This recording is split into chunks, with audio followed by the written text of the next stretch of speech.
இப்போ நம்ம பார்க்கக்கூடிய கதையின் தலைப்பு உருவம் மாறிய எலி. ஒரு மரத்தடியில் முனிவர் ஒருவர் கண்ணை மூடிக்கொண்டு தியானத்தில் இருந்தார். அப்போது அந்த வழியாக ஒரு பருந்து எலி ஒன்றை தூக்கி கொண்டு சென்றது. அந்த எலி எப்படியோ வளைந்து நெளிந்து அந்த பருந்தின் வாயிலிருந்து தப்பி கீழே விழுந்தது. கீழே வந்து கொண்டிருந்த எலி முனிவருடைய கையில் வந்து தொப்பென்று விழுந்தது. தியானம் கலைந்து கண் விழித்த முனிவர் தன் கையில் விழுந்த எலியை கூர்ந்து நோக்கினார். தன் தவ வலிமையினால் ஒரு மந்திரம் கூறி அப்போது அந்த எலியை ஒரு அழகிய பெண்ணாக மாற்றினார். தன் மனைவியிடம் கொடுத்து நன்றாக வளர்க்கும்படி கூறினார். அவ்வாறே முனிவர் மனைவி அந்த அழகிய பெண்ணை வளர்த்து பெரியவளாக்கினாள்.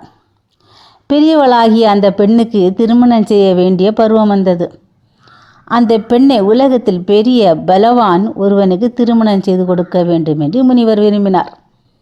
பெரிய பலவான் யார் என்று யோசித்த போது சூரியன்தான் என்று அவருக்கு தோன்றியது. உடனே அவர் தன் தவசக்தியினால் சூரியனை தன் முன் வரும்படி கட்டளையிட்டார். அவனிடம் நீ இந்த பெண்ணை திருமணம் செய்து கொள் என்று கூறினார். அதற்கு சூரியன், முனிவரே, என்னை காட்டிலும் பலவான் என்னை மறைக்கும் மேகம்தான், அவனுக்கு கட்டி கொடுப்பதுதான் சிறப்பு என்று சொல்லிவிட்டு போய்விட்டான். முனிவர் மேகத்தை அழைத்தார். மேகம் வந்து, ஐயா முனிவரே, என்னை காட்டிலும் பலவான் என்னை தூள் தூளாக பறக்க செய்யும் காற்றுதான், காற்றுக்கே கல்யாணம் செய்து வையுங்கள் என்று சொல்லி விட்டு போனான். காற்றை அழைத்து முனிவர் தாம் பெண்ணை திருமணம் செய்து கொள்ள சொன்னார். என்னை மறைத்து தடுத்து விடும் சக்தி பெற்ற மலையை காட்டிலும் நான் பலவான் அல்ல, அந்த மலைக்கு உங்கள் பெண்ணை கொடுப்பதுதான் பொருந்தும் என்று சொல்லிவிட்டு போய்விட்டான் காற்று. மலை அரசனை அழைத்து தன் மகளை ஏற்றுக்கொள்ளும்படி கூறினார் முனிவர்.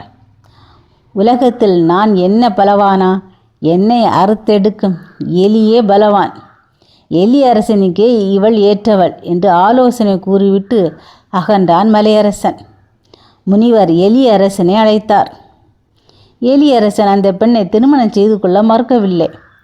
முனிவரே, இவள் என் வலைக்குள் வந்தால் நான் இவளை மனம் புரிந்து கொள்கிறேன் என்றான் எலியரசன். பெண் எப்படி வலைக்குள் போக முடியும்? ஆகையால் மறுபடியும் எலியாக்கி வலைக்குள் அனுப்பினார் முனிவர். பெண்ணாக மாறிய எலி மீண்டும் எலியாகவே ஆகிவிட்டது. எலியரசன் அதை மனம் புரிந்து கொண்டான். இன்பமாக அந்த பெண் எலியுடன் வாழ்ந்து வந்தான். செயற்கையில் தன் நிலையை யாரும் ஏற்றுக்கொள்ள முடியாது.